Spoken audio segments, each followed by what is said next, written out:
जय गुरु जी। शंकर जी। जय गुरु जी। शुक्राना जी गुरु जी। अनंतम अनंतम शुक्राना गुरु जी। लख लख बार शुक्राना मेरे गुरु का, लख लख बार शुक्राना। जो दिया उसका भी शुक्राना, जो नहीं दिया उसका भी शुक्राना। गुरु जी, संगत जी, अगर मुझसे बोलने में कोई गलती हो गई हो तो मुझे क्षमा करना। मेरे गुरु का मुझे माफ करना, अपनी बेटी को। संगत जी, मैं अपना नाम गुप्त रखना चाहती हूँ। मैं गाजियाबाद से बोल रही हूँ, गाजियाबाद में रहती हूँ और ये मेरा दूसरा सत्संग है। और मैं गुरु जी का मैं अपना सत्संग शेयर करने से पहले गुरु जी का मंत्र जाप करना चाहूँगी। ओम नमः शिवाय, शिव जी सदा सहाय। ओम नमः शिवाय, गुरु जी सदा सहाय। ओम नमः शिवाय, शिव जी सदा सहाय। ओम नमः शिवाय, गुरु जी सदा सहाय। संगत जी, ये मेरा दूसरा सत्संग है। मैंने अपने पहले सत्संग में बताया था कि गुरु जी ने मेरे अंदर से ब्लैक मैजिक कैसे निकाला और मेरे घर में जल वर्षा भी की। और संगत जी, में पहले सत्संग में कुछ बहुत सी बातें पहली बार था तो मैं कर नहीं पाई। तो मैं आप कहना चाहूँगी गुरु जी की अब हम पे बहुत कृपा है। अभी वैसे मेरे परेशानी हैगी, पर बहुत ज़्यादा थी। गुरु जी मुझे अपने मैसेज में बताते रहते हैं कि धीरे धीरे पुत्र कटेगा ये। और मैं फिर भी मेरे पे बहुत ज़्यादा कष्ट आए, बहुत बड़े बड़े, पर गुरु जी ने मेरे सब ठीक करा। और बड़े मंदिर में गई एक बार तो मेरे पे मेरे घर में बिल्कुल भी कोई पैसा नहीं था, मैं बहुत परेशान थी। पर बड़े मंदिर जाने का मेरा बहुत दिन से दिल था। पर गुरु जी की कृपा से मेरी जिठानी बड़े मंदिर जा रही थी। तो मैंने कहा कि मेरा बहुत दिल है पर मेरे पे ना पैसे नहीं है, मैं जा नहीं सकती। पर मैंने गुरु जी से बोलती रहती थी। फिर उन्होंने मेरी नंद से कहा तो वो तैयार हो गई। फिर भी उन्होंने मुझसे ना आकर एक बार पूछा कि ऊषा चलोगी तुम? तो मैंने बोला दीदी कैसे जाऊं, पैसा होना बहुत ज़रूरी है और बिना पैसे के तो जा ही नहीं सकते। फिर वो कह रही चलो ठीक है, मैंने तुमसे पूछ लिया, अब हम जा रहे हैं, थोड़ी देर बाद हम चले जाएंगे। फिर उनके जाने के बाद मैंने गुरु जी के आगे हाथ जोड़ के बहुत विनती करी। मेरे गुरुपा, मेरा बहुत दिल है आपके पास आने का मंदिर में। मैं भी चाहती हूँ मेरे बच्चे मेरे पति आए, उनको भी आप ब्लेस करो। पर मैं कैसे जाऊँ गुरुपा, मेरे पास तो 1 रुपया नहीं है। फिर मेरे हस्बैंड भी ना मेरे अंकल जी ड्यूटी जाने के लिए तैयार हो गए थे बिल्कुल, उन्हें भी छुट्टी जल्दी मिलती नहीं है। फिर जैसे वो घर से मैंने उनका लंच बॉक्स सब बांध दिया और अचानक ऐसा हुआ कि उनका फ़ोन आया मालिक का और उन्होंने कहा कि जाओ आज की छुट्टी। तो उन्होंने बोला क्यों? कह रहे कोई बात नहीं, आज तुम आराम करो, मैंने सबकी छुट्टी कर दी आज तुम लोग आराम करो। तो मेरे मन में आया कि ये जरूर से गुरुपा जी ने करा है, वैसे तो छुट्टी मिलती नहीं और आज अचानक से मालिक ने ये कह दिया कि जाओ छुट्टी करो। तो मैं लगा कि देखो, मैंने अपने अंकल जी से कहा कि ये गुरु जी का ही कुछ है संदेश, हमें गुरु जी बुलाना चाहते हैं, अब आप कैसे भी करके करो, कैसे करें? तो उन्होंने बोला देख हम पे अभी तो कुछ है नहीं, चल कोई बात नहीं, मैं ना अपने हमारा कोई सामान था सोने का, हम ना वो रख देते हैं। तो मैं बोला ठीक है आप जल्दी करो, हम ना मिथुट बैंक चलते हैं, वहाँ जाके ले आएंगे पैसे। फिर मैंने अपनी जेठानी से बोला कि दीदी हम भी चलेंगे, आप हमारे लिए रुक जाना। फिर हम ना अपना सामान वामान लेके हम गए जब मिथुट बैंक में। तो मैं जाने से पहले मैंने गुरुजी से हाथ जोड़ के कहा कि गुरुपा, अब आपने ऐसा करा है, मैं भी आपके मंदिर आ रही हूँ, पर गुरुपा मैं ना अपना सामान रख के आ रही हूँ, देखो आपकी बेटी तो देख लेना। तो मैं जब बैंक गई तो वहाँ पर मैंने रखे वो बुंदे अपने। तो जब मैं वहाँ पर रखने लगी तो उन मैडम ने कहा मुझे कि तुम अपना ये सामान क्यों रख रहे हो, इसे मत रखो, और जो तुम्हारा पहले का रखा हुआ है ना, हम उस पर तुमको ना 4-5 हज़ार रुपये दे देंगे। तो मैं हैरान हो गई, बताओ पहले उस सामान पे इतना पैसा नहीं मिल रहा था और अचानक उन्होंने हमारी चीज़ लेने से मना भी कर दिया कि इसको तुम रखो, इसको क्यों दे रही हो, और हम तुम्हें पहले वाले पे ही तुम्हें पैसा दे देंगे। पर फिर गुरुजी ने ऐसी कृपा करी कि मेरा सामान भी नहीं रखा गया और मुझे पैसे भी मिल गए। फिर हम बहुत खुश होके मतलब गए बड़े मंदिर, वहाँ से आए, गुरुजी के दर्शन करके खूब अच्छे से आए। फिर एक बार गुरुजी ने मुझे मैसेज में ये दिया कि कल सोमवार का दिन है, मैं तुझे मतलब तू मुझे पहचान लियो, मैं तेरे को दर्शन दूंगा। फिर ऐसा हुआ संगत जी कि मैं मतलब अगले दिन उठी सबकी तरह, जैसा रोज चलता है वैसे हुआ।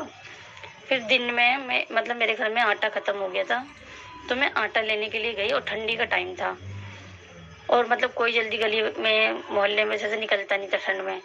तो मैंने जैसे ही मैं अपने घर के मतलब दरवाजा खोल के मैं निकली आटा लेने के लिए, तो मेरे दरवाजे के सामने ही एक फीट का सांप था।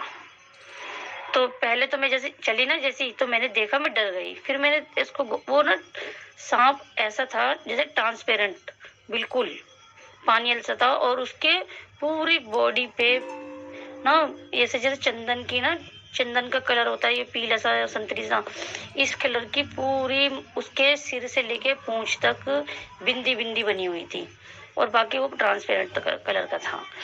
और जैसे मैंने उसे देखा, मैं पहले तो डर गई बहुत। फिर मैं उसको बहुत गौर से देखने लगी। किसी ने नकली सांप फेंक दिया, तो मैं ना उसको छूने जा रही थी कि मैं देखूं छू के। फिर मैं जैसे ही मैं उसके पास गई छूने के लिए कि थोड़ा सा छू के देखती हूँ, तो वो ना लहराने लग गया, मतलब थोड़ा थोड़ा चलने लग गया। तो मैं डर गई। फिर मैंने अपने पड़ोस में एक आंटी से कहा, आंटी जी देखना ये सांप आ गया, कहाँ से आ गया, 1 फीट का सांप है ये पूरा। फिर धीरे धीरे बहुत सारे लोग आए, सबने देखा। तो मेरे मन में एकदम से आया कि आज मुझे गुरुजी ने कहा था कि मैं तुझे दर्शन दूंगा, तू मुझे पहचान लियो। तो गुरुजी ने मुझे सांप के रूप में दर्शन दिए। जय गुरुजी, शुक्राना गुरुजी, मेरे मालिक, मेरे गुरुपा। फिर मतलब ऐसी फिर मुझे सपनों में और मेरे हस्बैंड के सपनों में हर चीज़ में मतलब दिखे। फिर मैंने गुरुजी से कहा था, गुरुजी मेरा ना कहीं नौकरी लग जाए। मैंने कभी करी नहीं, घर से वैसे ऐसे निकली नहीं, पर मैं कहती थी घर चलाने के लिए ना दोनों को कमाना बहुत ज़रूरी है। फिर मैं गुरुजी से मांगती, गुरुपा, पर कहते हैं कि गुरुजी से कभी ना मांगते नहीं हैं, गुरुजी अपने आप देते हैं। पर मैंने फिर भी ना मांगा कि गुरुजी मेरे लिए नौकरी लग जाए, तो मेरे बच्चे भी ना जो इस चीज़ के लिए तरसते हैं कभी तरसे ना। फिर अचानक से मेरी बहन की लड़की ने मेरी नौकरी के लिए बोला और मेरी नौकरी लग गई। तो मैं जब जैसे जाने लग गई वहाँ काम पे, तो उस रोड पे जिस तरफ मैं जाती थी, रोज मुझे कबूतर मिलते थे, रोज। पहले दिन तो इतने कबूतर थे, कम से कम वो 70-80 बहुत ज्यादा कबूतर थे। वो एकदम से खूब सारे उड़ते हुए मुझे दिखे। फिर मैं रोज आती जाती थी, तो मुझे रोज 2-3 कबूतर दिखते रहते। फिर अचानक से मतलब मेरी जाते जाते मेरे को 10वां दिन था, तो सुबह ही मेरे ना हस्बैंड से एकदम निकलते ही निकलते बहुत बुरी, अचानक से पता भी नहीं चला ऐसी लड़ाई हुई। हम दोनों ने एक दूसरे को बहुत बोला। फिर मैंने अपने जो सर थे उनको मैंने फ़ोन करके गुस्से में बोल दिया कि सर मैं आज के बाद नहीं आऊँगी और मैं मतलब मेरा हिसाब कर देना। बस ऐसे गुस्से गुस्से मैंने कह दिया और मैं अंदर जाके रोने लग गई। और ये लड़ाई इतनी ज़्यादा थी कि मतलब वो मुझसे, मेरे अंकल जी बोल नहीं सकते थे, कि माफ़ी नहीं मांग सकते थे, बोल नहीं सकते थे। फिर वो अपने आप ही मेरे पास गए, मुझे उठाया, चुप कराया, फिर मुझे ज़बरदस्ती भेजा कि चल कोई बात नहीं, हो गया, अब जाओ। फिर मैं गई, फिर मैं चली गई।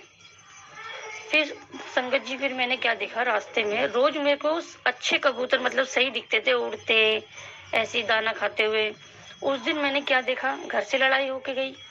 फिर मैंने रास्ते में देखा एक कबूतर सही था और एक कबूतर को एक कौवा फाड़ के पूरा खूनम खान हो रहा था और उसे खा रहा था।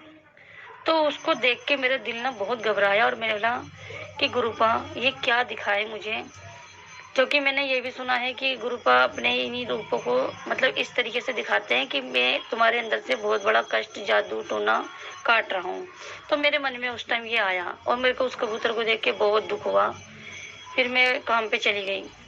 फिर मतलब मैंने करा जो काम था, सब कुछ सारा करके जब मैं वहाँ पर बैठ गई रेस्ट के लिए, फिर मेरी धीरे-धीरे ना हालत खराब होने लग गई। तो मेरे को वहाँ की मैडम ने बोला, मैडम आपकी तबीयत खराब हो रही है तो तुम ना अभी से घर चली जाओ, छुट्टी लेके। तो मैंने बोला चलो मैं धीरे-धीरे कंट्रोल कर रही हूँ, अगर ज़्यादा हो जाएगा तो चली जाऊँगी। फिर बाद में मेरे को धीरे-धीरे बहुत ज़्यादा हुआ, इतना ज़्यादा हुआ, मतलब मैं घर जा रही हूँ सर। तो उन्होंने मुझे छुट्टी दे दी और मैं मतलब चली गई। तो टेम्पो वाले ने ना मतलब टाइम लग गया उसको सवारी बिठाते-बिठाते। मैंने कहा भैया चलो मेरी ना बहुत दर्द हो रहा है, और वो कह रहा था कि कोई भी टेम्पो ना उधर जा रहा नहीं था, जहाँ से मैं आई थी। और वही टेम्पो वाला बोल रहा था बस मैडम बस मैं ही ले जा रहा हूँ और जल्दी यहाँ से कोई ले जाएगा नहीं। तो मैं बैठे-बैठे मेरे ना 1-2 बार मेरे कलेजे में दर्द उठा बहुत तेज। फिर धीरे-धीरे वो कंट्रोल हो गया 2-1 मिनट के अंदर। फिर वो बहुत देर बाद जब टेम्पो चला तो चलते-चलते मेरे इतना दर्द उठा संगत जी, इतना कि मैं ये सोच लो बस मेरी ना आत्मा ही शरीर से नहीं निकली थी, वाक़ई में मर ही गई थी। इतना मेरी आँख-वाँख सब पलट गई थी, मुझे सब ना गाड़ी में पकड़ रहे थे कि इन मैडम को क्या हो गया? फिर धीरे-धीरे और एक एक वो सवारी मेरे बगल में बैठा था, लड़का था वो, छोटी-सी उम्र का। उसने एक टोकरी के अंदर कान्हा जी को, लड्डू गोपाल को ले रखा था। तो फिर वो आंटी जी बोलने लगी मुझे कि तुम्हारी तबीयत खराब हो रही है। मैंने हाँ, मैं बोलने की उसमें भी नहीं थी कंडीशन में, मुझे चक्कर आ रहे कभी। फिर मैं जब ठीक हो जाऊं, दर्द बंद हो जाए तो मैं बिल्कुल बेहोश हो जाऊं। फिर मेरे दर्द उठे, फिर मैं चिल्लाऊं। तो मैं गुरुजी से गुरु मंत्र पढ़ती रही मनी मन में और कहती रही गुरुपा मुझे मेरे घर तक पहुंचा दो, गुरुपा यहाँ कुछ ना हो मुझे, गुरुपा मेरे घर तक मेरे बच्चों तक पहुंचा दो। फिर क्या कहते हैं, फिर एकदम से उस टेम्पो वाले ने मुझे एक जगह रोक के कहा कि बहन जी तुम ना इस रिक्शे में मैं तुम्हें बिठा देता हूँ, तुम यहाँ से सीधा अपने घर पहुंच जाओगे। और जैसे मैं गाड़ी से उतरी तो पहले तो मैं गिरने वाली थी, मुझे बचा लिया। फिर मेरे जो शॉल वगैरह थी वो नीचे गिर गई, मैं इतना चक्कर आ रहा था मैं आंख नहीं खोल पा रही थी। फिर मैं ना रिक्शे में बैठ के आंख बंद करके, वो रिक्शे वाला मुझे कहाँ ले जा रहा है, किस तरफ मोड़ रहा है, मुझे कुछ नहीं पता। मैं बिल्कुल लस्त उसमें ऐसी रिक्शे में पड़ी हुई थी। फिर उसने मेरे को जहाँ के लिए बोला था वहां पर मुझे उसने उतारा। फिर मैंने अपने अंकल जी को फ़ोन करके बोला कि मैं हालत मेरी ठीक नहीं है, मैं सड़क पे भी चल नहीं पा रही। और वो भी क्या करते, मालिक ना जल्दी छुट्टी नहीं देता, तो उन्होंने ना उनको थोड़ा बहुत झूठ बोला कि उसको मुझे जॉब पे से लेके आना है, वहाँ उसकी हालत ख़राब हो गई, तब उन्होंने छुट्टी दे दी। तो वो फिर मतलब मैं जैसे तैसे करके धीरे-धीरे मैंने सोचा, बीच में मेरी ना नंद का घर पड़ता है, तो मैंने सोचा मैं घर तक तो नहीं पहुँच पाऊँगी, मेरी इतनी हालत ख़राब है, मैं इनके घर चली जाऊँगी। तो जैसे मैं नंद के घर तक पहुंचने वाली हुई, इतने में मेरा दर्द पूरा बंद हो गया। तो मेरे मन में आया कि चलो मैं यहाँ पर क्या जाऊँ, मेरे बच्चे अकेले हैं, मैं अपने घर ही चली जाती हूँ। फिर घर तक पहुंचते-पहुंचते मेरी हालत और खराब होती गई। जैसे ही मैं घर पे पहुंची, मैं बिल्कुल लस्तों के पलंग पे गिर गई। फिर मेरे बच्चों ने अपना अपने पापा को फ़ोन करके बुलाया कि मम्मी की ऐसी हालत हो रही है। फिर वो छुट्टी लेके तुरंत भाग के घर पे आए। फिर मेरे खूब उल्टी बहुत हुई। मतलब मैं इतनी बुरी कंडीशन थी, मैं किसी को देख नहीं पा रही थी, आँख बंद पड़ी थी, चक्कर। फिर उन्होंने दवाई-ववाई मतलब करी सब कुछ। फिर धीरे-धीरे मैं ना रात को 1 बजे तक थोड़ी बहुत कंट्रोल हुई, पर गुरुपा ने मेरा साथ दिया कि मुझे मेरे घर तक पहुँचाया। मैं इतनी बुरी थी, मैं ऐसा लग रहा था मैं किसी गाड़ी-वाड़ी के नीचे आ जाऊँगी, सड़क पे चल नहीं पा रही थी। पर गुरुपा ने मेरा साथ दिया बहुत। और फिर इसी तरीके से गुरुजी ने मुझे, मेरे फैमिली को, मेरे अंकल जी को, मुझको अपना आशीर्वाद दे रखा है। और बस गुरुपा की कृपा रहे संगत जी, मुझ पे भी, हम सब पे भी रहे, आप सब पे भी रहे, जितनी भी संगत है सब पे रहे। गुरुपा अपना आशीर्वाद रखे। और अब मैं अपना सत्संग यहीं विराम करना चाहती हूँ और मंत्र जाप के साथ। ओम नमः शिवाय, शिवजी सदा सहाय। ओम नमः शिवाय, गुरुजी सदा सहाय। ओम नमः शिवाय, शिवजी सदा सहाय। ओम नमः शिवाय, गुरुजी सदा सहाय। जय गुरुजी, शुक्राना गुरुजी, शुक्राना गुरुजी, शुक्राना गुरुजी। अनंतम अनंतम शुक्राना मेरे गुरुपा, अनंतम अनंतम शुक्राना, लख लख बार शुक्राना मेरे गुरुपा, मेरे मालिक, लख लख बार। अपने बच्चों पे सदा अपना आशीर्वाद बनाए रखना। हम पे भी कृपा करना, उन सब पे भी कृपा करना मेरे गुरुपा। जय गुरु जी, जय गुरु जी।